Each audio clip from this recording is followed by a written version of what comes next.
শুভ সকাল বন্ধুরা, আমার এই নতুন চ্যানেল টি উইথ মিলি, এই নতুন চ্যানেলে সবাইকে জানাই স্বাগতম।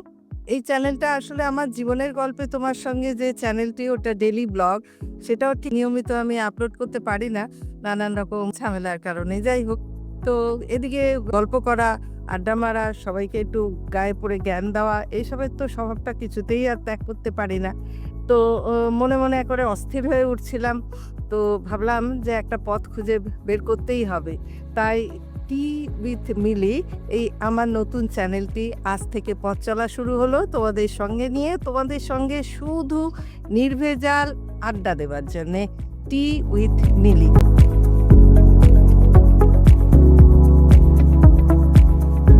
কয়েকদিন ধরেই ভাবছিলাম যে না, তোমরা সকলে চা খেয়েছো তো? আগে জিজ্ঞেস করে নিই। আমি চা খেতে খেতেই একটু আড্ডাটা শুরু করি। তো কয়েকদিন ধরেই ভাবছিলাম যে আড্ডা মারার ১ম সাবজেক্টটা, মানে টপিকটা কি বিষয়ের উপরে করব। গতকাল হঠাৎ আমার মলে আমার এক ছাত্রীর সাথে দেখা হয়ে গেল। ও হঠাৎ প্রণাম করে বলল যে, "ম্যাম, আমি না বেঙ্গল এক্সপ্রেসে চাকরি পেয়ে গেছি।" আমি চমকে উঠলাম। এত ভালো লাগলো কথাটা শুনে, মনটা ভরে গেল। আর তারপরেই মনে মনে ভাবতে ভাবতে বাড়ি এসে ঠিক করলাম যে আমার প্রথম যে ভিডিও হবে সেটার টপিক করব ম্যানিফেস্টেশন। আসলে কেন ম্যানিফেস্টেশন, আর এর সাথে আমার সেই ছাত্রীরই বা কি যোগাযোগ আছে যুথিকার, সেটাও তোমাদেরকে অবশ্যই শেয়ার না করে পারছি না। অবশ্যই ভালো লাগবে তো মনে হয় তোমাদের শুনতে। এই মেয়েটির সাথে একদিন হঠাৎ করে প্রায় বছর ২ আগে রাস্তায় দেখা হয়েছিল। ও বারবার বলছিল, "ম্যাম, আমি তো চাকরির পরীক্ষাগুলো দিচ্ছি, কিন্তু না একদম মনে জোর পাচ্ছি না। আমার কি হবে? আমাদের কি হবে? গ্রামে থাকি। আর আমার পারিবারিক বাবা-মারও তো সেরকম কোনো গাইডেন্স নেই।"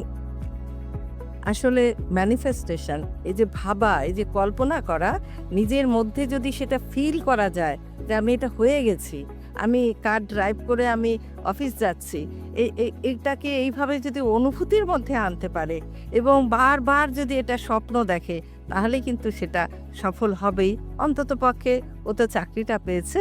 তো সেই জন্য আমার মনে হয়েছে এই ম্যানিফেস্টেশন নিয়ে তোমাদের সাথে একটু আড্ডা মারা যাক।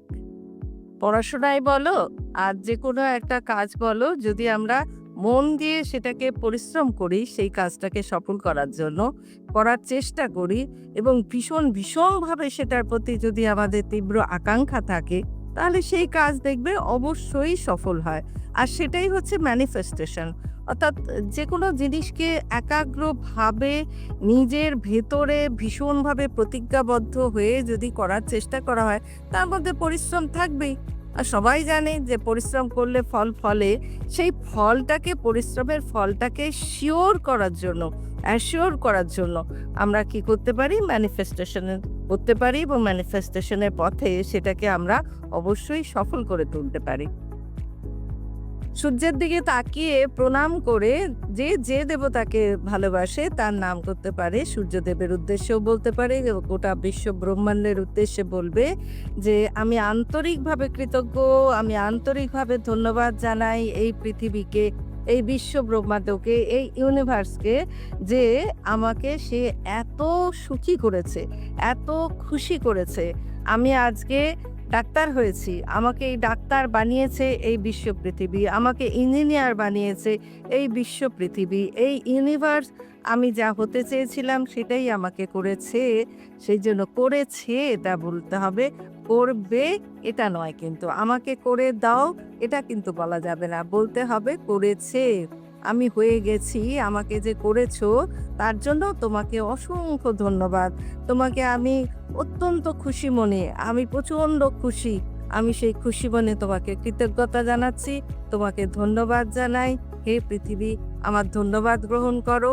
আমি এই কথা বারবার প্রত্যেক দিন কিন্তু প্র্যাকটিস করতে হবে। আমি কিন্তু আজকে ২ টো পদ বলেছি। সে যেকোনো পরীক্ষার পরীক্ষার্থী হও, চাকরিরই হও আর একাডেমিক এর পরীক্ষার্থী হোক, যাই হোক না কেন, ২ টো পথ যদি প্র্যাকটিস করা যায়, আমার মনে হয় সেই কাজটা সফল হবেই হবে।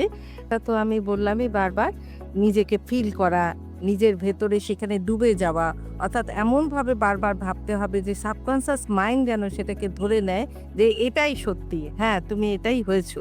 এটা সাবকনশিয়াস মাইন্ডের কাছে পৌঁছতেই হবে।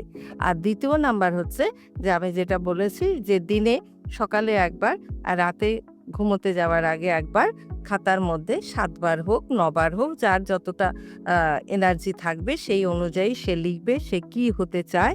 অর্থাৎ আমি কি হয়েছি, হয়ে গেছি এই বলে ধন্যবাদ জানিয়ে, ঈশ্বরকে ধন্যবাদ জানিয়ে লিখে সেই কাগজটা ৪ ভাঁজ করে মাথার নিচে বালিশের নিচে রাখতে পারে, অথবা খাতায় লিখেও প্রত্যেকদিন সেই খাতাটাকে ফলো করে বিছানার নিচে বালিশের নিচে রেখে ঘুমাবে। তুমি সকালে আবার ঘুম থেকে উঠে সূর্য প্রণাম হয়ে গেলে বা ঈশ্বরকে প্রণাম করা হয়ে গেলে সে আবার লিখবে। এই দুটো প্র্যাকটিস যদি ঠিকমতো করা যায় না, তাহলেই তো কিন্তু কেল্লা ফতে। হ্যাঁ, কেল্লা ফতের সাথে নিজের পরিশ্রমটাও কিন্তু রাখতে হবে। পড়াশোনা না করলে কোনো কিছুই হবে না।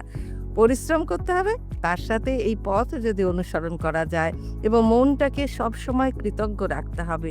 আমি যে এই মানুষ হয়ে জন্মেছি এটার জন্যই তো ভগবানকে কত বিরাট একটা ধন্যবাদ দেওয়া উচিত, তাই না? এত সুন্দর একটা জীবন আমরা পেয়েছি। যাক, আগামীতে আবার দেখা হবে পরের দিন অন্য কোনো টপিক নিয়ে। তোমাদের কোনো পছন্দের বিষয় থাকলে আমাকে কমেন্টসে জানিও। আমি অবশ্যই সেটা নিয়ে আড্ডা মারা শুরু করব। আজকের মতো এখানেই শেষ করব।